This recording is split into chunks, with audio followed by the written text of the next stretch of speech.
사람을 알고 마음의 여유를 얻는 곳, 편안한 마음입니다. 여러분, 혹시 주변에 이런 분 계시지 않으셨나요? 편안하게 얘기하시는데 이상하게 품격이 느껴지는 사람. 저 사람 뭔가 다르네. 말투가 고급스러운 것 같아. 이렇게 느껴지는 분들 있으셨을 겁니다. 그런데 신기한 건 그 차이가 어디서 오는지 명확히 설명하기는 어렵습니다. 옷차림일까요? 표정, 아니면 목소리 톤일까요? 사실 그것들도 영향은 있지만 가장 큰 차이는 따로 있습니다. 바로 말입니다. 정확히는 어떤 말을 하느냐가 아니라 어떤 말을 하지 않느냐입니다. 품이 있는 사람들은 특별한 말을 많이 하지 않습니다. 그 반대로 항상 꼭 하는 말은 있습니다. 그 차이가 그 사람의 이미지를 완전히 바꿔놓습니다. 오늘은 귀티나는 사람들이 절대 하지 않는 말 5가지, 그리고 반대로 꼭 하는 말 3가지를 차근차근 살펴보려 합니다. 여러분도 오늘부터 바로 적용하실 수 있습니다.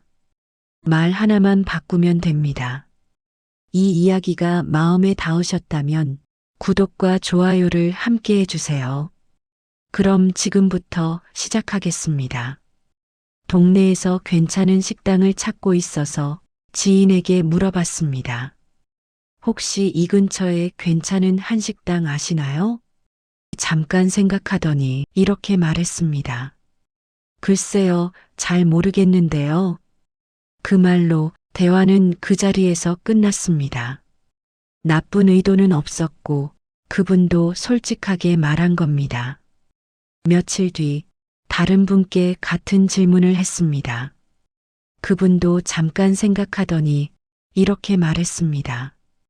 저도 잘 모르겠네요. 이 근처는 제가 잘 안 다녀서요. 누구한테 물어보면 좋을까요? 똑같이 모른다는 대답이었습니다. 하지만 첫 번째는 말이 거기서 끝났고 2번째는 말이 한 번 더 이어졌습니다. 하나는 대화를 닫았고 하나는 사람을 향해 조금 더 열려 있었습니다. 그 차이가 그 사람을 다르게 보이게 합니다. 그게 품격입니다. 미국 하버드 대학교의 커뮤니케이션 연구에 따르면 같은 뜻이라도 못해요, 몰라요처럼 단정적인 부정 표현을 쓰면 상대가 느끼는 신뢰감이 눈에 띄게 낮아진다고 합니다. 연구진은 이렇게 설명합니다. 부정적인 말은 대화를 그 자리에서 닫아버리고 중립적인 말은 대화를 이어갈 여지를 남긴다는 겁니다.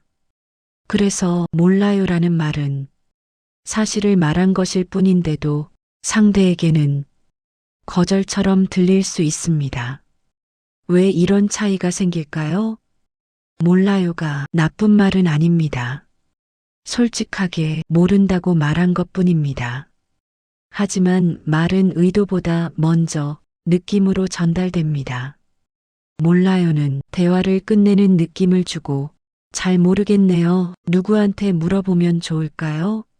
는 대화를 이어가는 느낌을 줍니다.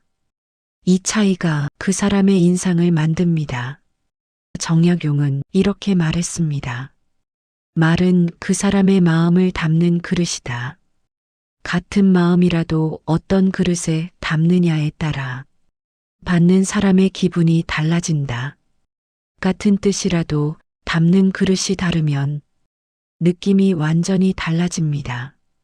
딱딱한 그릇에 담으면 무뚝뚝하고 부드러운 그릇에 담으면 다정합니다.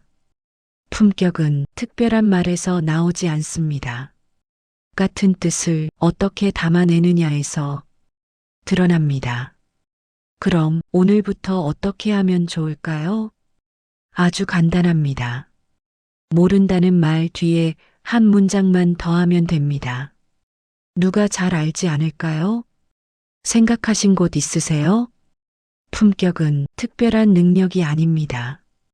대화를 끝내지 않고 한 문장 더 이어가는 마음입니다. 그 작은 차이가 여러분을 다르게 보이게 할 겁니다. 모임에서 한 분이 이야기를 꺼냈습니다.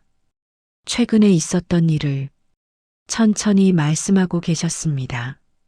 그런데 이야기가 끝나기도 전에 옆에 계신 분이 이렇게 말했습니다. 그래서요? 분위기가 순간 멈췄습니다. 말하던 분은 잠깐 말을 멈추고 어색하게 웃으며 이야기를 마무리했습니다. 아, 그냥 그런 일이 있었어요. 그렇게 대화는 끝이 났습니다. 그래서요? 라고 물은 분은 아마도 궁금해서 물었을 겁니다. 하지만 그 말은 궁금함보다는 재촉처럼 들릴 수 있습니다. 이야기를 조금 서두르게 만드는 말입니다.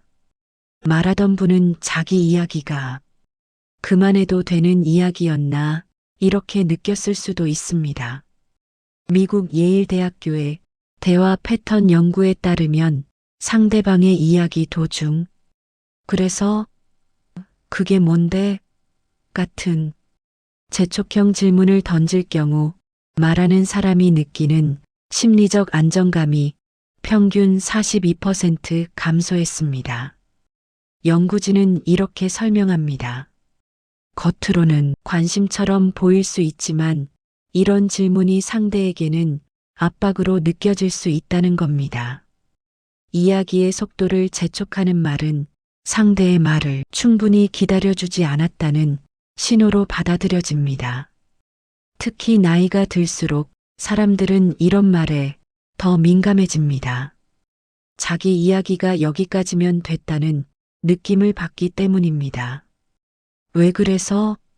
가 차갑게 들릴까요?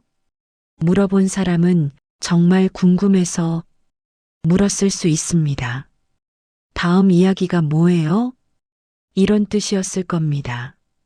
하지만 듣는 사람에게는 조금 다르게 들릴 수 있습니다. 이야기를 재촉하는 느낌을 받기 때문입니다.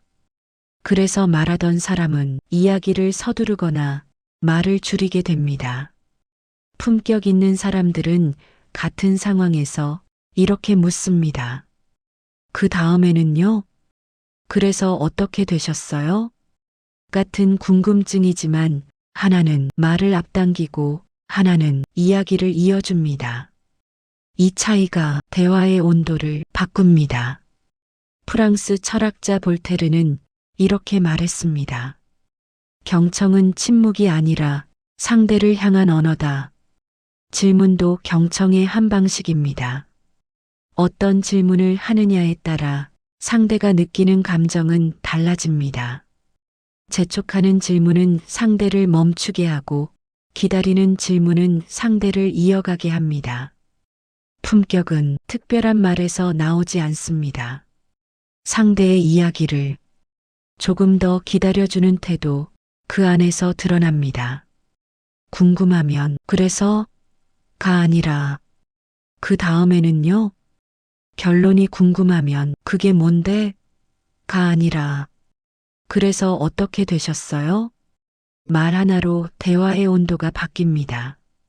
이 차이를 아는 것, 그게 품격입니다.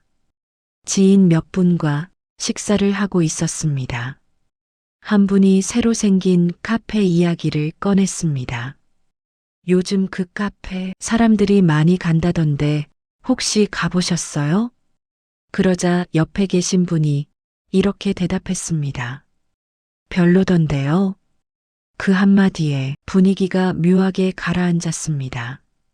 질문했던 분은 그렇구나. 이렇게 말하고는 더 이상 이야기를 잇지 않았습니다. 별로던데요. 나쁜 의도는 없었을 겁니다. 솔직하게 자기 느낌을 말한 것뿐입니다. 하지만 그 한마디가 대화를 멈추게 만들었습니다. 질문한 사람도 다른 분들도 더 이상 그 이야기를 꺼내고 싶지 않게 만들었습니다. 별로라는 말 한마디가 그 자리의 온도를 떨어뜨렸습니다. 미국 스탠퍼드 대학의 대화 분석 연구에 따르면 별로 그냥 그래요처럼 단정적인 부정평가를 사용할 경우 대화 참여자들이 느끼는 심리적 참여도가 평균 38% 감소했습니다. 연구진은 이렇게 설명합니다. 이런 표현은 대화의 에너지를 빼앗는다. 한 사람이 부정적 단정을 내리면 다른 참여자들은 그 주제를 더 이상 편하게 이야기할 수 없다고 느낀다. 특히 모임에서는 별로라는 말이 다른 의견을 꺼내기 어렵게 만든다고 연구진은 설명합니다. 독일 철학자 쇼펜하우어는 이렇게 말했습니다. 품이 있는 사람은 자기 의견을 말하되 다른 의견의 자리를 남겨둔다. 별로는 자기 의견만 남기는 말이고 조금 아쉽더라고요는 다른 의견의 자리를 남기는 말입니다. 품격은 내 생각을 강하게 말하는 데서 나오지 않습니다. 내 생각을 말하면서도 상대의 생각을 존중하는 태도, 그 안에서 드러납니다. 부정적인 생각을 말하지 말라는 게 아닙니다. 다만 어떻게 말하느냐의 차이입니다. 별로던데요 대신 저는 조금 아쉽더라고요. 그냥 그래요 대신 생각보다는 제 취향이 아니었어요. 같은 생각이지만 하나는 대화를 닫고 하나는 대화를 이어갑니다. 품격은 내 생각을 말하면서도 다른 사람이 말할 자리를 남겨주는 태도입니다. 그 작은 배려가 여러분을 다르게 보이게 할 겁니다. 친구 몇 명과 차를 마시고 있었습니다. 한 친구가 요즘 고민을 꺼냈습니다. 우리 며느리가 말이야, 애들 키우면서 집안일까지 다 하니까 많이 힘들어 보이더라고. 그래서 내가 가끔 가서 도와주려고 하는데 며느리가 괜찮다고만 하더라고. 내가 뭘 잘못한 건지 요즘 좀 서먹하네. 말끝이 조심스러웠습니다. 그런데 그때 다른 분이 이렇게 말했습니다. 나 같으면 그렇게 안 해. 나는 먼저 물어보고 필요한 것만 도와주거든. 그게 편하잖아. 그 순간 말하던 분의 표정이 굳어졌습니다. 그렇구나. 이렇게 짧게 답하고는 더 이상 이야기를 이어가지 않았습니다. 나 같으면 이라고 말한 분은 아마도 도움이 되려고 했을 겁니다. 더 나은 방법을 알려주고 싶었을 겁니다. 하지만 그 말은 도움이 아니라 비교처럼 들렸습니다. 나는 너보다 잘한다. 너는 방법을 모른다. 이런 느낌이었습니다. 말하던 분은 자기가 잘못했다는 말을 들은 것 같았을 겁니다. 나 같으면이라는 말 한마디가 위로가 아니라 상처가 되어버렸습니다. 미국 UCLA 공감대화 연구에 따르면 고민을 이야기하는 사람에게 나 같으면 나는 안 그런데처럼 자기 기준을 앞세우는 표현을 쓸 경우 상대가 느끼는 심리적 지지감이 평균 47% 감소했습니다. 연구진은 이렇게 설명합니다. 이런 표현은 표면적으로는 조언처럼 보이지만 상대에게는 비교와 판단으로 느껴진다. 자기 경험을 기준으로 삼는 순간 상대의 경험은 부족한 것으로 평가받는다. 특히 가족관계나 민감한 문제를 이야기할 때 사람들이 원하는 건 공감을 먼저 원할 겁니다. 나 같으면은 공감이 아니라 자기 이야기로 바꾸는 겁니다. 왜 나 같으면이 상처가 될까요? 조언해주는 사람은 진심으로 도움을 주려 했을 겁니다. 자기가 해봐서 아니까 더 나은 방법을 알려주고 싶었을 겁니다. 하지만 그 말엔 숨어있는 의미가 있습니다. 나는 그렇게 안 한다. 나는 너보다 더 잘한다. 이런 비교가 들어 있습니다. 말하는 사람 입장에서는 그런 의도가 전혀 없을 수 있습니다. 하지만 듣는 사람은 비교당한다고 느낍니다. 힘든 이야기를 하는데 자기가 틀렸다는 말을 들은 것 같습니다. 그래서 더 이상 이야기하고 싶지 않아집니다. 품격 있는 사람들은 같은 상황에서 이렇게 말합니다.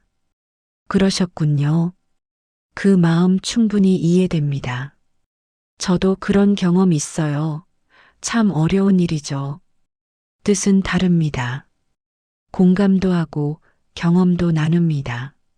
하지만 하나는 상대를 비교하고 하나는 상대를 이해합니다. 미국 작가 마야 안젤루는 이렇게 말했습니다. 사람들은 당신이 한 말을 잊을 것이다. 하지만 당신이 자신을 어떻게 느끼게 했는지는 절대 잊지 않는다. 나 같으면은 조언을 남기지만 그러셨군요는 이해받았다는 느낌을 남깁니다. 품격은 옳은 말을 하는 데서 나오지 않습니다. 상대가 이해받았다고 느끼게 하는 태도에서 드러납니다. 조언을 하지 말라는 게 아닙니다. 다만 순서의 문제입니다. 조언은 공감 다음에 하는 겁니다.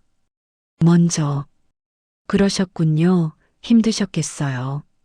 이렇게 이해를 해주고 상대가 더 말하고 싶어 하면 그때 조심스럽게 혹시 이런 방법은 어떨까요?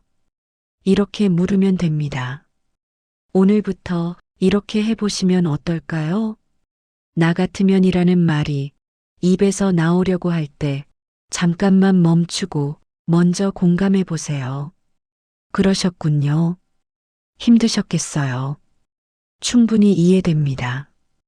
이 한마디면 됩니다. 조언은 그 다음입니다.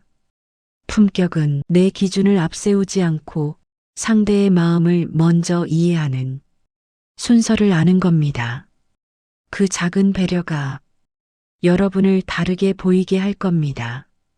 새 집으로 이사하면서 집을 한번 정리했습니다. 가구도 바꾸고 색감도 신경 써서 맞추고 내심 뿌듯했습니다. 그리고 오랜 지인을 초대했습니다. 집을 둘러보시더니 이렇게 말씀하셨습니다. 생각보다 괜찮네요. 칭찬처럼 들렸고 그땐 고마웠습니다. 하지만 나중에 생각해 보니 왠지 이상했습니다. 생각보다라는 말이 걸렸던 겁니다. 뭔가 기대가 낮았다는 뜻처럼 느껴졌습니다. 별로일 줄 알았는데 의외네요. 이런 느낌이 함께 전달됐던 겁니다. 칭찬을 하신 건데 왜인지 모르게 마음 한편이 불편했습니다. 예일대학교의 커뮤니케이션 연구팀의 실험을 했습니다. 연구진은 참가자들에게 같은 작품을 보여주고 평가를 다르게 들려줬습니다. 생각보다 괜찮네요 라는 평가를 들은 경우 76%가 상대가 나를 낮게 봤다고 느꼈습니다.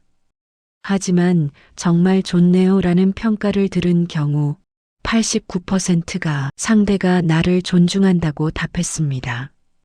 연구진은 이렇게 설명했습니다. 생각보다라는 표현은 칭찬이 아니라 비교다. 상대의 기대가 낮았다는 걸 무의식적으로 전달한다. 칭찬하려던 말이 표현 하나 때문에 오히려 평가절하가 되어버립니다. 이건 칭찬을 하지 말라는 게 아닙니다. 좋은 걸 보고 좋다고 말하는 건 당연합니다. 다만 어떻게 표현하느냐가 그 사람의 품격을 결정합니다. 생각보다 괜찮다는 칭찬처럼 들리지만 사실은 비교입니다. 원래는 기대 안 했는데 의외네요. 이런 평가가 함께 들어옵니다. 상대는 칭찬받았다고 생각하지 않습니다. 오히려 낮게 평가받았다고 느낍니다. 하지만 정말 좋네요는 순수한 칭찬입니다. 비교도 없고 평가도 없습니다. 그냥 좋다는 말입니다. 귀티나는 사람들은 칭찬할 때도 상대를 낮추지 않습니다. 정말 좋네요. 멋지네요. 잘 어울리시네요. 생각보다라는 말 없이 순수하게 칭찬합니다. 괴테는 이렇게 말했습니다. 사람을 대하는 태도는 말 한마디에 다 드러난다. 칭찬조차 상대를 낮출 수 있다. 생각보다는 칭찬이 아니라 비교입니다. 그리고 그 비교가 상대를 낮춥니다. 이제부터 뭔가 좋은 걸 봤을 때 생각보다 괜찮네요 라는 말이 나오려 한다면 잠깐 멈춰보세요. 그리고 이렇게 바꿔보세요. 정말 좋네요. 딱 이것만으로도 여러분의 칭찬이 진짜 칭찬이 됩니다. 비교 없이 순수하게 좋다고 말하는 것. 그게 품격입니다. 지금까지 귀티나는 사람들이 절대 하지 않는 말 5가지를 살펴봤습니다. 이제는 반대로 꼭 하는 말을 알아볼 차례입니다. 품위는 하지 말아야 할 말을 안 하는 것만으로도 만들어지지만 진짜 품격은 어떤 말을 하느냐에서 완성됩니다. 귀티나는 사람들이 일상에서 자주 쓰는 말 그 첫 번째입니다. 길을 걷다가 지인을 우연히 만났습니다. 반갑게 인사를 나눴습니다. 그런데 그분이 이렇게 말씀하셨습니다. 저번에 알려주신 식당 정말 좋더라고요. 덕분에 좋은 시간 보냈습니다. 그 순간 기분이 묘하게 좋아졌습니다. 단순히 좋았어요가 아니라 덕분에라는 말이 함께 들어왔기 때문입니다. 왜 그랬을까요? 나중에 생각해보니 알겠더군요. 덕분에라는 말이 정보만 전달한 게 아니었습니다. 당신이 도움을 주셨습니다. 당신 덕분입니다.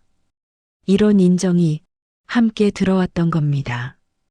별것 아닌 추천이었는데 그 한마디로 제가 도움을 준 사람이 되어버렸습니다. 하버드 대학교에서 긍정 심리학 연구가 있었습니다. 연구진은 참가자들에게 도움을 주는 역할을 하게 한 후 상대의 반응을 다르게 들려줬습니다. 좋았어요 라고만 답한 경우 도움을 준 사람의 만족도는 평균 62점이었습니다. 하지만 덕분에 좋았어요 라고 답한 경우 도움을 준 사람의 만족도는 평균 87점으로 상승했습니다. 25점이나 차이가 났습니다. 연구진은 이렇게 설명했습니다.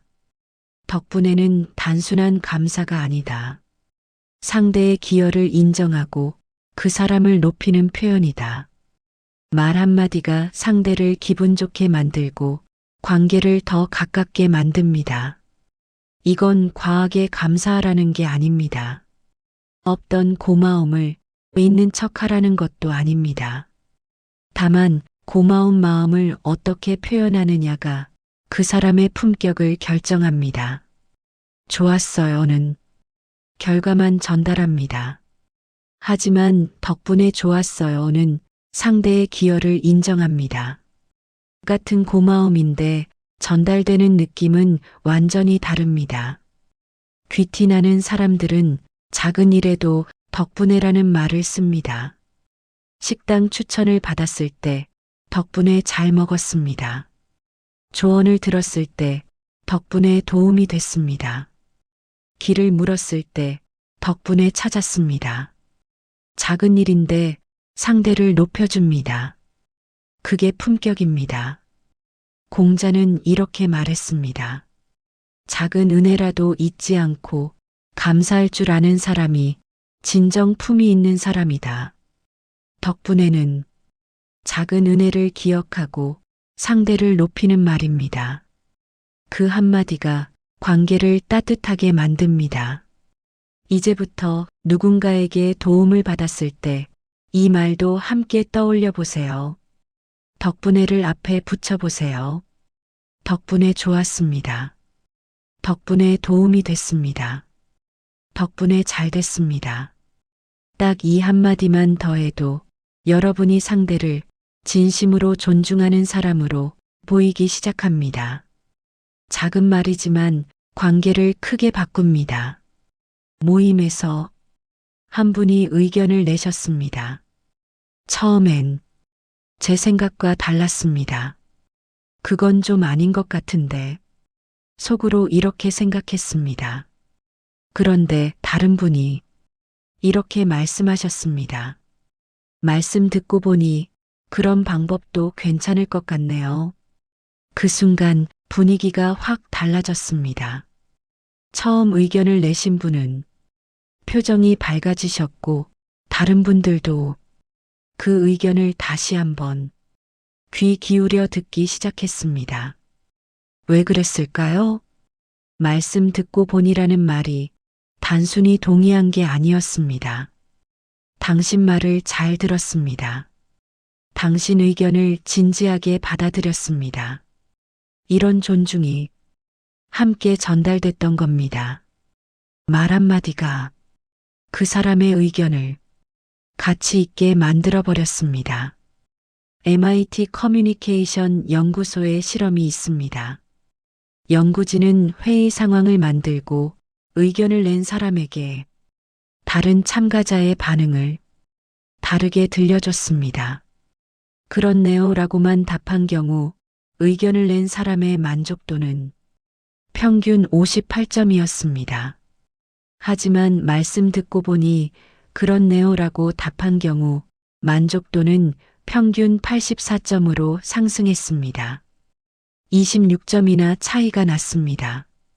더 흥미로운 건 말씀 듣고 보니를 들은 참가자들은 이후 토론에 더 적극적으로 참여했습니다. 연구진은 이렇게 설명했습니다. 말씀 듣고 보니는 단순한 동의가 아니다. 경청의 증거이자 상대 의견을 존중한다는 신호다. 말 한마디가 상대를 더 말하게 만들고 관계를 더 깊게 만듭니다. 이건 모든 의견에 무조건 동의하라는 게 아닙니다. 다른 생각이 있어도 동의하는 척하라는 것도 아닙니다. 다만 상대 의견을 받아들일 때 어떻게 표현하느냐가 그 사람의 품격을 결정합니다. 그렇네요는 결과만 전달합니다. 하지만 말씀 듣고 보니 그렇네요는 과정을 보여줍니다. 당신 말을 들었습니다. 생각해 봤습니다. 이해했습니다. 이런 존중이 함께 전달됩니다. 귀티나는 사람들은 상대 의견을 받아들일 때 말씀 듣고 보니를 씁니다. 회의에서 의견을 들었을 때 말씀 듣고 보니 좋은 방법이네요. 조언을 받았을 때 말씀 듣고 보니 그게 맞는 것 같아요. 설명을 들었을 때 말씀 듣고 보니 이해가 되네요. 상대는 자기 말이 가치 있다고 느낍니다. 그게 품격입니다. 소크라테스는 이렇게 말했습니다. 말을 듣는 것만으로는 부족하다. 들었다는 것을 보여줘야 진정한 대화가 시작된다. 말씀 듣고 보니는 경청했다는 증거입니다. 그 증거가 상대를 존중하고 대화를 깊게 만듭니다. 은행에 갔습니다. 앞에 계신 어르신이 서류를 작성하고 계셨습니다. 손이 좀 느리셨습니다.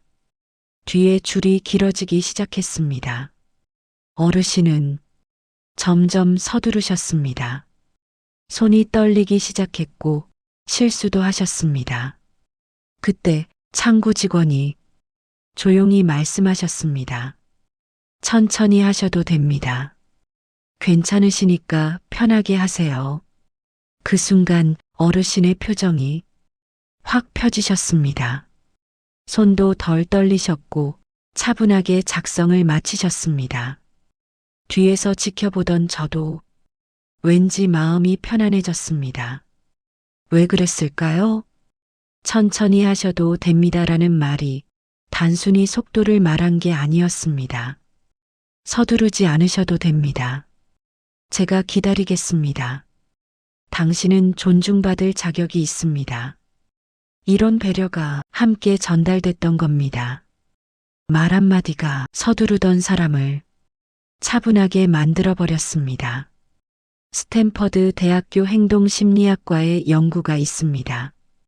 연구진은 참가자들에게 시간 제한이 있는 과제를 주고 감독자의 반응을 다르게 전달했습니다. 아무 말 없이 기다린 경우 참가자의 스트레스 지수는 평균 78점이었습니다. 하지만 천천히 하셔도 됩니다라고 말한 경우 스트레스 지수는 평균 52점으로 감소했습니다. 26점이나 차이가 났습니다. 더 놀라운 건 천천히 하셔도 됩니다를 들은 참가자들이 오히려 과제를 더 빨리 그리고 더 정확하게 완수했습니다. 연구진은 이렇게 설명했습니다. 압박을 덜어주면 사람은 오히려 더 잘한다. 천천히 하셔도 됩니다는 압박이 아니라 여유를 전달한다. 말 한마디가 상대의 긴장을 풀고 더 나은 결과를 만들어냅니다. 이건 무조건 느리게 하라는 게 아닙니다. 급한 상황에서도 느긋하게 굴라는 것도 아닙니다. 다만 서두르는 사람을 대할 때 어떻게 반응하느냐가 그 사람의 품격을 결정합니다. 아무 말 안 하고 기다리는 건 상대를 더 조급하게 만듭니다. 빨리 해야 하는데, 뒤에 사람들이 기다리는데, 이런 압박이 더 커집니다. 하지만 천천히 하셔도 됩니다는 그 압박을 덜어줍니다. 괜찮아요. 제가 기다릴게요. 서두르지 않으셔도 됩니다. 이런 여유가 전달됩니다. 귀티나는 사람들은 서두르는 사람을 재촉하지 않습니다. 오히려 여유를 줍니다. 계산대에서 어르신이 느릴 때 천천히 하세요. 누군가 설명하느라 더듬거릴 때 천천히 말씀하셔도 됩니다. 급하게 찾느라 헤맬 때 괜찮으니 천천히 찾으세요. 상대는 압박 대신 존중을 느낍니다. 그게 품격입니다. 노자는 이렇게 말했습니다. 급하게 가려는 사람은 결국 더디고 느긋하게 가려는 사람은 결국 빠르다. 천천히 하셔도 됩니다는 상대에게 여유를 주는 말입니다. 그 여유가 상대를 더 차분하게 만들고 결국 더 나은 결과를 만듭니다. 이제부터 누군가 서두르는 모습을 보면 재촉하지 마세요. 조용히 말해보세요. 천천히 하셔도 됩니다. 괜찮으니 천천히 하세요. 제가 기다릴게요. 딱 이 한마디만으로도 여러분이 상대에게 여유를 주는 사람으로 보이기 시작합니다. 압박이 아니라 배려, 재촉이 아니라 존중. 그게 품격입니다. 사람을 보는 건 상대를 평가하는 일이 아닙니다. 내 말을 다듬는 일입니다. 오늘 우리가 살펴본 8가지, 절대 하지 않는 말 5가지, 꼭 하는 말 3가지. 이 말들의 차이는 아주 작습니다. 단어 하나, 표현 하나 정도입니다. 하지만 그 작은 차이가 그 사람의 품격을 완전히 바꿔놓습니다. 품위는 특별한 곳에서 나오지 않습니다. 일상의 말 한마디에서 자연스럽게 드러납니다. 몰라요 대신 잘 모르겠네요. 생각보다 괜찮네요 대신 정말 좋네요. 나는 안 그런데 대신 그냥 듣기만 하기. 그거 내 스타일 아닌데 대신 제 취향은 조금 다른 것 같아요. 됐어요 대신 이해했습니다. 그리고 반대로 작은 일에도 덕분에를 붙이고 상대 의견을 받아들일 때 말씀 듣고 본의를 쓰고 서두르는 사람에게 천천히 하셔도 됩니다를 말하는 것. 이것만으로도 여러분의 말투가 오늘부터 달라질 겁니다. 특별한 노력이 필요한 것도 아닙니다. 그냥 말 하나만 의식하시면 됩니다. 품격은 거창한 게 아닙니다. 말 한마디에서 시작됩니다. 그리고 그 말 한마디가 관계를 바꾸고 내 이미지를 바꾸고 결국 내 삶을 바꿉니다. 오늘 이야기가 여러분의 일상에 작은 변화를 드릴 수 있었으면 좋겠습니다. 사람을 알고 마음의 여유를 얻는 곳 편안한 마음이었습니다. 여러분, 편안한 하루 보내세요.